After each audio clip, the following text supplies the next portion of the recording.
Muito bem, hoje o assunto, temos aqui hoje, Deus não faz acepção.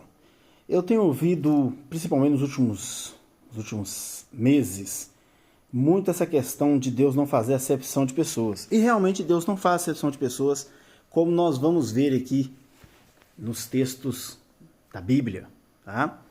Mas como que é essa acepção que Deus não faz? Será que Deus, na verdade, não faz acepção de pessoas, aceitando elas como elas estão, como elas são, com seus pecados e assim por diante? Será que é isso que significa Deus não fazer acepção de pessoas? É o que nós vamos ver nos textos de hoje.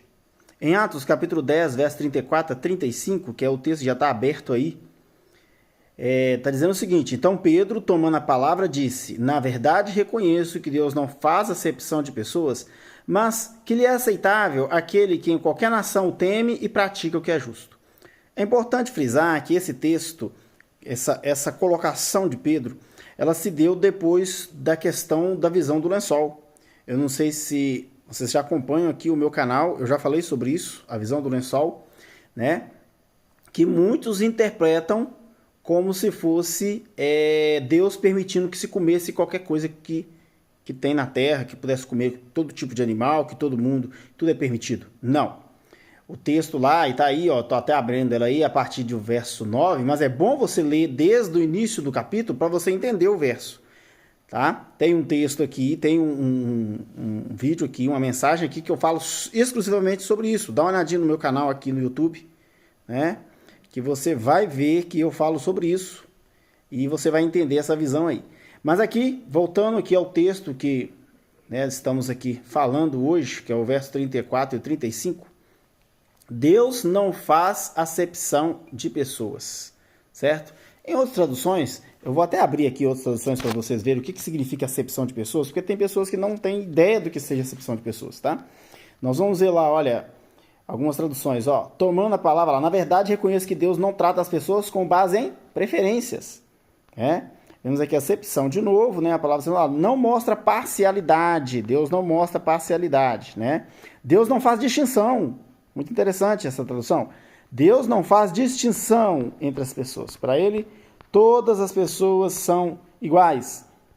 Deus não faz diferença entre as pessoas, tá? Então é isso que significa fazer acepção. Distinção não faz distinção, não faz diferença. Para Deus todos nós somos iguais, né? Todos somos iguais diante de Deus, tá? Todos somos iguais. É aqui, ó, essa Bíblia aqui, ó. Deus não tem prediletos. Muito interessante isso. Deus não tem prediletos. Deus não tem predileção. Para Deus todos nós somos igualmente, podemos ser igualmente aceitos por Ele, tá? Deus não tem preferidos. Olha lá. Os judeus não são os únicos preferidos. Então, ou seja, Deus não tem preferidos, ok? Deus não mostra nenhum favoritismo. Muito bem. Então, Deus não faz acepção de pessoas. Mas será que é só isso mesmo? Deus não faz acepção e por causa disso eu posso continuar do jeito que eu estou, que Deus vai me aceitar? O verso 35 diz o seguinte: mas que lhe é aceitável aquele que em qualquer nação o teme e pratica o que é justo. Então nós vemos aqui, tem condições. Deus aceita todos, porém há condições para que possamos preencher, nós temos que preencher algumas condições, tá?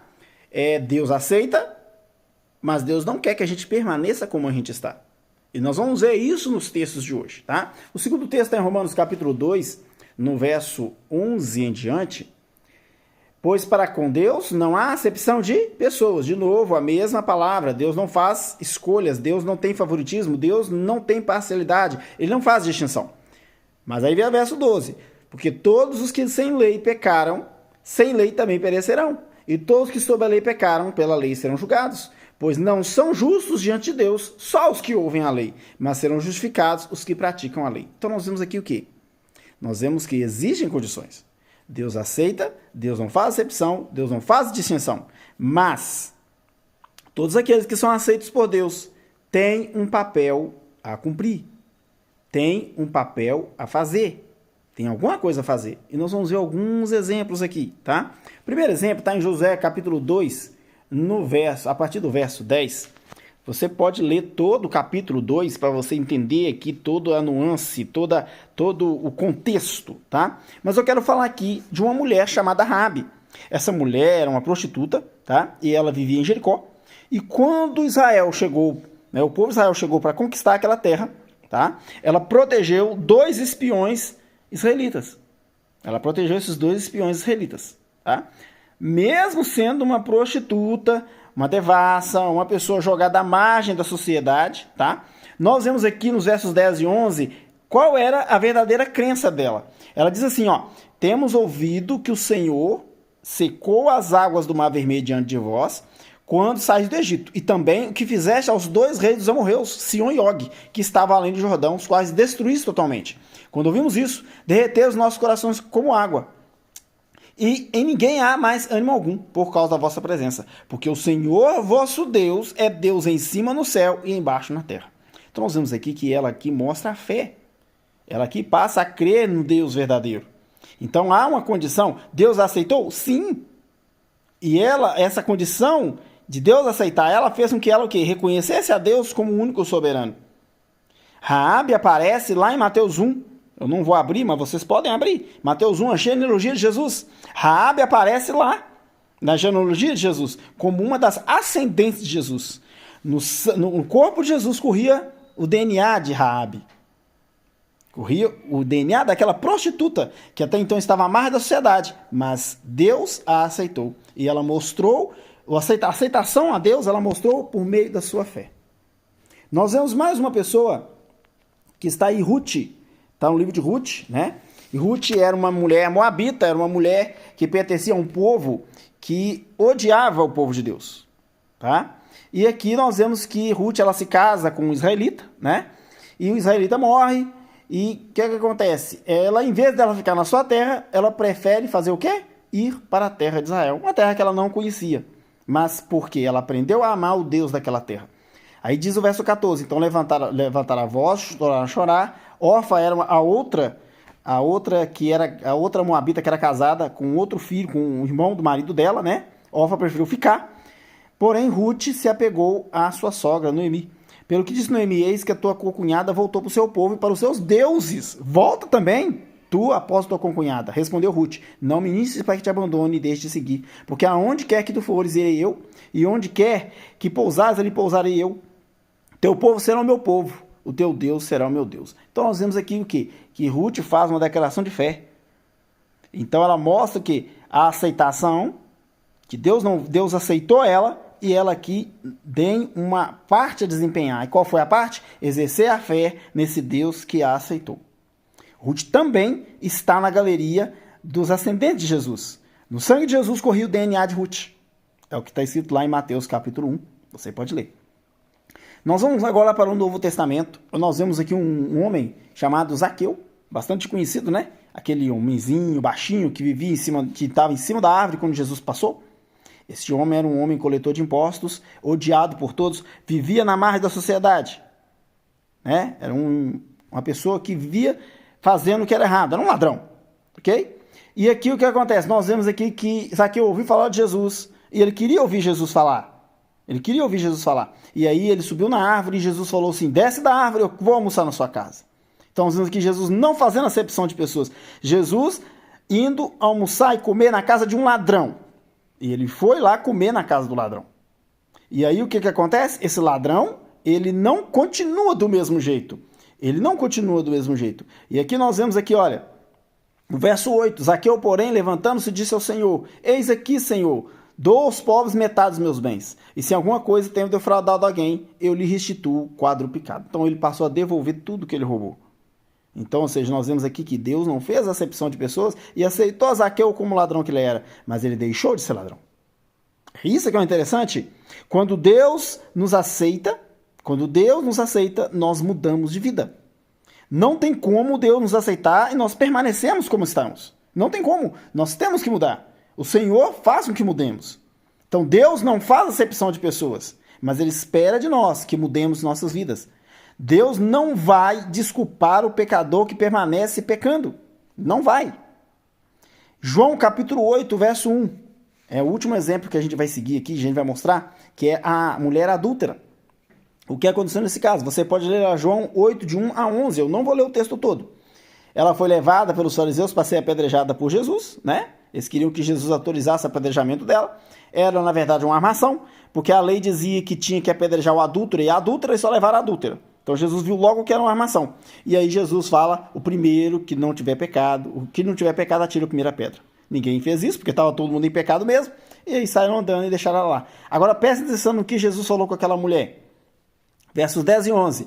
Erguendo-se Jesus e não vendo a ninguém senão a mulher, perguntou-lhe, mulher, onde estão os teus acusadores? Ninguém te condenou? Respondeu ela, ninguém, Senhor. E ele disse a Jesus, eu não te condeno, vai-te e não peques mais. Então, ou seja, Jesus não fez acepção de pessoas para aquela mulher. Ele não fez, ele não ficou escolhendo, você não pode me seguir porque você é uma prostituta, você é uma adúltera. Não, de forma alguma. Ele falou, eu não te condeno, eu não faço acepção da sua pessoa. Eu não vou proibir você de me seguir. Eu não vou proibir você de me aceitar. Mas, a partir de agora, vai e não peques mais. Há uma condição para aquelas pessoas que não sofrem acepção de pessoas, que Deus aceita. Elas têm que mudar de vida. Deus não vai aceitar uma pessoa que permanece em pecado, declarado, e achando que, Deus não faz acepção de pessoas, eu posso continuar em pecado. Já vi vários vídeos de pessoas dessa forma na internet. Pessoas que querem permanecer na prostituição. Pessoas que querem permanecer na vida devassa. Pessoas que querem permanecer em pecado. E acham e usam essa mentalidade que Deus não faz acepção. Deus realmente não faz acepção. Mas todos aqueles que são aceitos por Deus têm que mudar de vida. E para terminar o texto, eu vou ler Mateus capítulo 22, versos de 1 a 14. Eu vou ler tudo, tá? Então Jesus tornou-lhes a falar por parábolas, dizendo, o reino dos céus é semelhante a um filho, às bodas de seu filho. Enviou os seus servos a chamar os convidados para as bodas, e esses não quiseram vir. Depois enviou outros servos, ordenando, dizei aos convidados, eis que tenho meu jantar preparado, os meus bois cevados já estão mortos, tudo está pronto. Vinde às bodas. Eles, porém, não fazendo caso, foram um para o seu campo, outro para o seu negócio, e outros, apoderando-se dos servos, o atrajaram e mataram. Mas o rei encolerizou-se, enviando seus exércitos, destruiu aqueles homicidas e incendiou sua cidade. Então disse seus servos, as bodas, na verdade, estão preparadas, mas os convidados não eram dignos. E depois as encruzilhadas dos caminhos, e quando os encontrares, convidai-os para as bodas. E saíram aqueles servos pelos caminhos, e ajuntaram todos quanto encontraram, todos os maus como bons, encheu-se de convivas a sala nupcial. O que nós vemos aqui? Deus não fazendo acepção de pessoas. Aqui esse homem, ele representa Deus, chamando a todos que estão para todos os lados. Encruzilhadas, caminhos, valetas, buracos, entendeu? Antros de prostituição, cadeias, presídios, igrejas, festas, todo lugar. Chame essas pessoas, venham a mim. Aqui nós vemos aqui o quê? Deus não fazendo acepção de pessoas. Só que existe uma coisa a partir desse verso aqui. Olha só o verso 11. Quando o rei saiu para ver os convidados, viu ali um homem que não trajava veste nupcial. Que veste nupcial é essa? Na entrada daquela festa, tinha uma pessoa, um servo daquele senhor, entregando uma roupa especial para aquela pessoa, para ela entrar na festa. Então, existe uma condição. Você é chamado por Deus, mas você tem que vestir as vestes da justiça de Cristo. E aí, quando aquele rei saiu, ele olhou e viu que um homem não estava vestindo as vestes. Perguntou-lhe, amigo, como entraste aqui, sem teres veste nupcial? Ele, porém, emudeceu. Ordenou então o rei amarrai-o de pés e mãos, lançai-o nas trevas exteriores. Ali haverá choro e ranger de dentes, porque muitos são chamados, mas poucos são escolhidos. Deus chama a todos. Deus não faz acepção de pessoas. Mas você tem uma veste a vestir. Há a veste da justiça de Cristo que você tem que vestir. Você tem que se arrepender dos seus pecados, você tem que deixar os seus pecados. Você tem que se converter. Se você não se converter, Deus vai jogar você para fora. Você nem vai entrar lá. É o que essa parábola está dizendo. Muitos são chamados, poucos são escolhidos. Deus não faz acepção de pessoas. Ele não faz. Mas a todo tempo, ele nos insta, ele fala conosco. Arrependam de seus pecados. Arrependam dos seus pecados. Para que vocês possam entrar comigo nas mansões celestiais. Que Deus nos abençoe. Que nós possamos ter isso na nossa mente. Deus não faz acepção de pessoas, mas nós precisamos abandonar nossos pecados, porque senão nós vamos perder a nossa salvação. Amém. Até a próxima.